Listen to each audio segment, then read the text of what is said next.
नमस्कार मित्रांनो, आपल्याला सगळ्यांना माहीत आहे की महाराष्ट्र लोकसेवा आयोग गट क सेवा संयुक्त पूर्व परीक्षा 2026ची ॲड आलेली आहे आणि जुन्या अभ्यासक्रमानुसार होणारी एक्झाम आहे आणि शेवटची एक्झाम आहे. याच्यानंतर नवीन पॅटर्ननुसार एक्झाम होणार आहे, त्याच्यामुळे ही जाहिरात तुमच्यासाठी खूप महत्त्वाची आहे. तर महाराष्ट्र गट क सेवा संयुक्त पूर्व परीक्षा आपले एक्झाम होणार आहे 27 सप्टेंबर 2026 पासून आणि ही ऑनलाईन पद्धतीने होणार आहे, म्हणजे CBT पद्धतीने होणार आहे, कम्प्युटर बेस्ड. तर ही एक्झाम 5 पदांसाठी होणार आहे. पहिला आहे उद्योग निरीक्षक, दुसरं तांत्रिक सहाय्यक म्हणजे टेक्निकल असिस्टंट, त्यानंतर कर सहाय्यक टॅक्स असिस्टंट, सहाय्यक मोटार वाहन निरीक्षक आणि लिपिक टंकलेखक. लिपिक टंकलेखकमध्ये मंत्रालयीन प्रशासकीय विभाग आणि राज्य शासनाची महाराष्ट्रातील विविध कार्यालय. तर सगळ्यात टेक्निकल असिस्टंटचे 3 पोस्ट आहे. उद्योग निरीक्षक इंडस्ट्रियल इन्स्पेक्टरच्या 9, कर सहाय्यकच्या 282 आणि सहाय्यक मोटार वाहन निरीक्षणचे 461. सगळ्यात जास्त जागा ज्या आहे त्या लिपिक टंकलेखकसाठी आहे 1864. एकूण पदे आहेत 26,2619. तर यामध्ये महत्त्वाची बाब म्हणजे ज्यांना सहाय्यक मोटार वाहन निरीक्षक पदाकरता अर्ज करायचा आहे आणि त्यांच्याकडे त्याचं एज्युकेशन आणि शारीरिकदृष्ट्या पात्र उमेदवारांना अर्ज करता येतो. त्याच्यासाठी आपल्याला तिथे ऑनलाईन आपलं MPSCची साईट ओपन केल्यावर इलिजिबिलिटीचा क्रायटेरिया होतो, तो कंप्लीट करायचा असेल तर आपण त्यामध्ये तो अर्ज करू शकतो. सगळ्यात मेन पॉईंट म्हणजे आहे तर अर्ज सादर करण्याचा कालावधी कधीपासून स्टार्ट झाला आहे तर 27 जूनपासून ते 17 जुलै 2026 पर्यंत आपण फॉर्म फिल करू शकतो. ऑनलाईन पद्धतीने फॉर्म भरायचा आहे. तुमची अगोदरच प्रोफाईल क्रिएट असेल तर त्या प्रोफाईलमध्ये भरा किंवा नवीन प्रोफाईल क्रिएट करा. त्यानंतर आपण स्टेट बँक चलनाद्वारे एक्झामची फी भरायची आहे. त्याची तारीख आहे, एक्झाम फी भरण्याची तारीख आहे 20 जुलै. ही जाहिरात फक्त पूर्व परीक्षेसाठी आहे. जेव्हा तुम्ही मुख्य परीक्षेसाठी पात्र व्हाल त्यावेळेस नंतर मुख्य परीक्षेचा फॉर्म भरण्यासाठी सेपरेट नोटिफिकेशन येतं. त्यामुळे ही ॲड आहे ती फक्त प्रिलियमसाठी आहे. आता आपण बघितलं की फॉर्मची स्टार्टिंग डेट आणि लास्ट डेट आहे ते बघितलं. तर आता आपण याच्या डॉक्युमेंटबद्दल बघूया. तर ज्यांचे EWSचं डॉक्युमेंट आहे त्यांनी EWSचं डॉक्युमेंट त्यांचं हे संयुक्त पूर्व परीक्षेच्या दिनांकापूर्वीचे म्हणजे 27 सप्टेंबर 2026च्या पूर्वीचे असायला हवे. ठीक आहे. आणि त्यानंतर NCL म्हणजेच नॉन क्रिमी लेअरचे डॉक्युमेंट आहे ते पण 26-27चे असायला पाहिजे आणि संयुक्त पूर्व परीक्षेच्या दिनांकापूर्वीचे म्हणजे 27 सप्टेंबर 2000 पूर्वीचे NCL असावे. आणि ज्यांच्याकडे अर्जामध्ये NCA बाबत यस अथवा नो असा दावा करणे आवश्यक असेल आणि अपलोड करणे बंधनकारक राहील.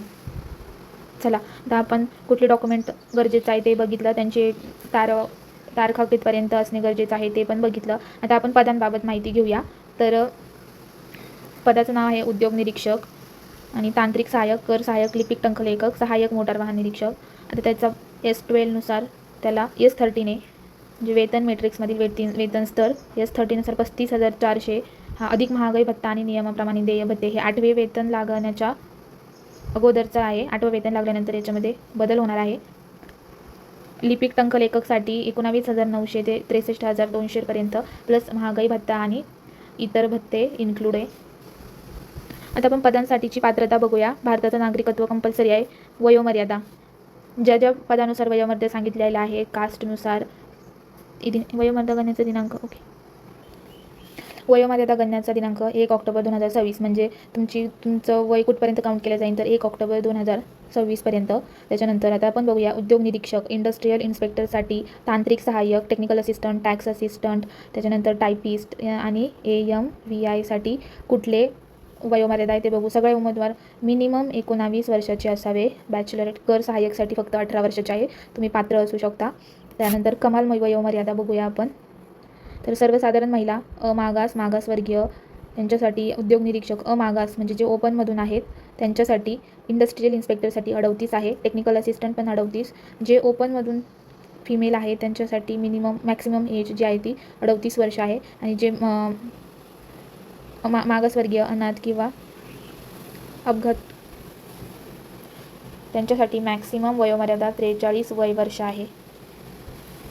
चला तर वयाची अट बघितल्यानंतर सगळ्यात महत्त्वाचं येतं की शैक्षणिक अर्हता म्हणजेच टॅक्स असिस्टंट किंवा टेक्निकल असिस्टंट किंवा AMVI म्हणजेच सहाय्यक मोटार वाहक निरीक्षक आणि इंडस्ट्रियल इन्स्पेक्टर यांच्यासाठी कुठली शैक्षणिक पात्रता आवश्यक आहे ते बघूया. तर 1 नंबरला आहे उद्योग निरीक्षक. उद्योग निरीक्षक गट क संवर्ग वगळता इतर सर्व संवर्गांसाठी मान्यताप्राप्त विद्यापीठाची पदवी असणे आवश्यक आहे. ठीक आहे. उद्योग निरीक्षक म्हणजेच इंडस्ट्रियल इन्स्पेक्टर सोडलं तर सगळ्यांसाठी सामान्य विद्यापीठाची पदवी आहे. आता इंडस्ट्रियल इन्स्पेक्टरसाठी आपल्याला अभियांत्रिकीमधील मग ते स्थापत्य अभियांत्रिकी विषयांशी गटाशी सलग असलेला वास्तुविद्या, नगर रचना विषयांकरता किंवा तंत्रज्ञानामधील किमान पदविका किंवा विज्ञान शाखेतील संवैधानिक विद्यापीठाची पदवी, विज्ञान म्हणजेच BSc किंवा BCS वगैरे अशी पाहिजे असते आपल्याला. त्यानंतर येतं सहाय्यक मोटार वाहन निरीक्षक.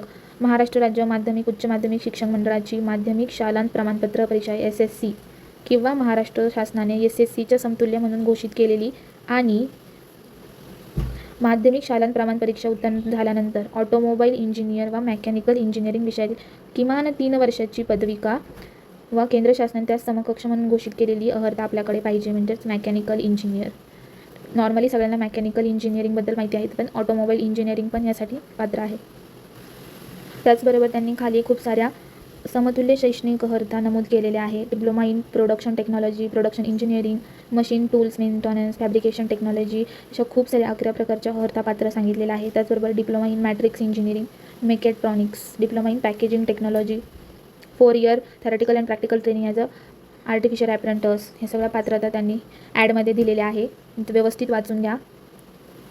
त्यानंतर येतं सहाय्यक मोटार वाहन निरीक्षक संवर्गाकरता अनुभव, स्वयंचलित अभियांत्रिकी, यंत्र अभियांत्रिकीमधील पदविका, पदवी उच्च अर्थतावरील प्रमाण समकक्ष अर्थ प्राप्त केल्यानंतर शेवटी.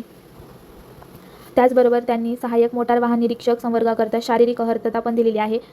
तर पुरुषांसाठी वेगळी आणि महिलांसाठी वेगळी अशी अर्हता त्यांनी सांगितलेली आहे. याचा तुम्ही स्क्रीनशॉट काढू शकता.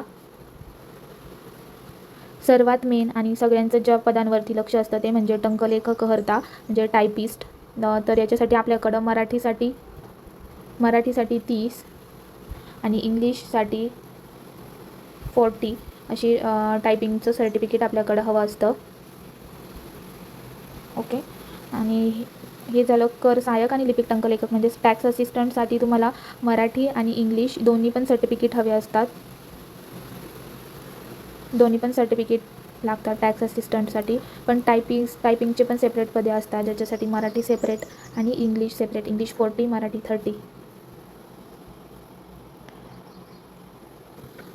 त्याचबरोबर त्यांनी एक महत्त्वाची सूचना दिलेली आहे की जर 12 जानेवारी 23 नुसार केवळ इंग्रजी टंकलेखन प्रमाणपत्र उमेदवाराची लिपिक जर टंकलेखक नियुक्ती झाली, त्याने नियुक्तीच्या दिनांकापासून 4 वर्षात मराठी टंकलेखनाचे 30 शब्द प्रति मिनिट वेग मर्यादेचे विहित प्रमाणपत्र सादर करणे सक्तीचे आहे. आणि जे फक्त केवळ मराठी टंकलेखन धारण करत असेल तर त्यांनी इंग्लिशचे टंकलेखन 4 वर्षात सादर करणे गरजेचे आहे. म्हणजे जर तुम्ही मराठी टायपिस्ट म्हणून लागला तर तुम्हाला 4 वर्षानंतर इंग्लिशचं सर्टिफिकेट सबमिट करायचं आहे. आणि जर इंग्लिश म्हणून लागला तर तुम्हाला मराठीचे सादर करायचं आहे 4 वर्षामध्ये.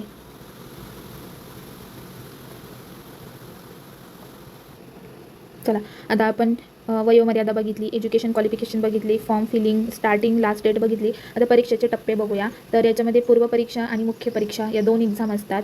तर इंडस्ट्रियल इन्स्पेक्टर, उद्योग निरीक्षक, टेक्निकल असिस्टंट, टॅक्स असिस्टंट आणि टायपिस्टसाठी एक संयुक्त पूर्व परीक्षा असते. 5 पदांसाठी संयुक्त पूर्व परीक्षा असते. आणि उद्योग निरीक्षक, तांत्रिक सहाय्यक, विमा संचालनालय, कर सहाय्यक, लिपिक टंकलेखकासाठी संयुक्त पूर्व परीक्षा असते, मुख्य परीक्षा. आणि जे AMVI हे जे पद आहे याच्यासाठी स्वतंत्र मुख्य परीक्षा असते. संयुक्त पूर्व परीक्षा 100 मार्काची विथ 1/4 निगेटिव्ह मार्किंग असते. आणि मुख्य परीक्षा आहे जी 400 गुणांची असते. या 5 पदांसाठी उद्योग निरीक्षक, टेक्निकल असिस्टंट, टॅक्स असिस्टंट, टायपिस्टसाठी. मोटार वाहन निरीक्षकसाठी 300 गुणांची मुख्य परीक्षा असते. आणि सर्वात महत्त्वाची नोंद म्हणजे 27 सप्टेंबर 2026 रोजी होणारी जी संयुक्त पूर्व परीक्षा आहे ग्रुप Cची, ती कम्प्युटर बेस्ड टेस्ट होणार आहे. त्याचबरोबर वेगवेगळ्या सत्रांमध्ये म्हणजे शिफ्टमध्ये ती आयोजित केली आहे. आणि प्रत्येक सत्रासाठी स्वतंत्र प्रश्नपत्रिका दिली जाणार आहे. आणि त्यात म्हणजे महत्त्वाची गोष्ट म्हणजे इथे नॉर्मलायझेशन पद्धतीचा वापर केला जाणार आहे. आणि रिस्पॉन्स शीट जी आहे ती आपल्या प्रोफाईलमध्ये उपलब्ध करून देण्यात येईल. यापूर्वी जसं आपण सरळ सेवा दिलेल्या आहे TCS, IBS, IBPS प्रमाणे, त्याचप्रमाणे आता MPSCची ग्रुप Cची परीक्षा म्हणजे ऑनलाईन पेपर जो आहे प्रिलियम्सचा तो ऑनलाईन पद्धतीने होणार आहे. आणि मेन्स जी आहे ती लेखी पद्धतीने म्हणजे रिटर्न जशी इथून मागे होत आली त्याप्रमाणे होणार आहे. त्याचबरोबर फॉर्म फिल करताना आपल्याला एक दरवेळेस सेंटरचा ऑप्शन यायचा. म्हणजे आपण पुण्यात अभ्यास करत असतो तर पुणे, त्याचबरोबर नाशिक, नगर, जो कुठला आपला जिल्हा आहे त्या ठिकाणी आपण आपला जवळ वाटणाऱ्या सेंटर रेफरन्स म्हणून देत होतो, परंतु आता राज्यातील विविध केंद्रांवरती ही परीक्षा घेण्यात येणार आहे ऑनलाईन पद्धती म्हणजे CBT नुसार. त्यामुळे आपण फॉर्म फिल करताना जो पत्ता असतो करस्पॉन्डन्स ॲड्रेस त्यानुसार केंद्राची मर्यादा विचारात घेऊन उमेदवारांना म्हणजे जे विद्यार्थी आहेत त्यांना जिल्ह्यातील नजीकच्या केंद्रावर प्रवेश देण्यात येणार आहे. त्यामुळे आता आपल्याला सेंटरचा ऑप्शन मिळणार नाही आहे फॉर्म फिल करताना. त्यामुळे जरी तुम्हाला सेंटरचा ऑप्शन उपलब्ध झाला नाही तर पॅनिक होऊ नका. तर आता फी स्ट्रक्चरबद्दल बोलूया.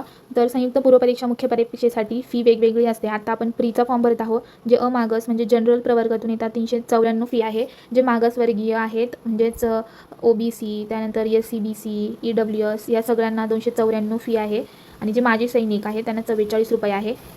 त्याचबरोबर महत्त्वाची सूचना म्हणजे यावेळेस आपली एक्झाम CBT म्हणजे कम्प्युटर बेस्ड होणार आहे. त्याच्यामुळे त्याचे स्वरूप कसे असेल याची आपल्याला एक आयडिया असावी. त्याच्यामुळे आयोगाने आपल्या साईटवरती ज्यावेळेस आपण प्रोफाईल ओपन करू तिथे ऑनलाईन फॅसिलिटीजच्या मेन्यूमध्ये computer based examination mock test उपलब्ध करून दिलेली आहे. 27 सप्टेंबर 2026 रोजी जी ग्रुप Cची प्रिलियम होणार आहे त्याची एक आयडिया यावा त्याच्यासाठी मॉक टेस्ट उपलब्ध करून दिलेली आहे. अशा प्रकारे ग्रुप Cची 2000 पदांसाठीची ॲड मी तुमच्यासमोर दाखवलेली आहे विथ PDF मध्ये. तर आता इथून खाली सगळे आपल्याला कुठल्या पदासाठी किती पदं अलॉट झालेली आहे त्याची माहिती आहे. तर मी जे काही IMP पॉईंट्स आहे ते तुमच्यासोबत शेअर केलेले आहे.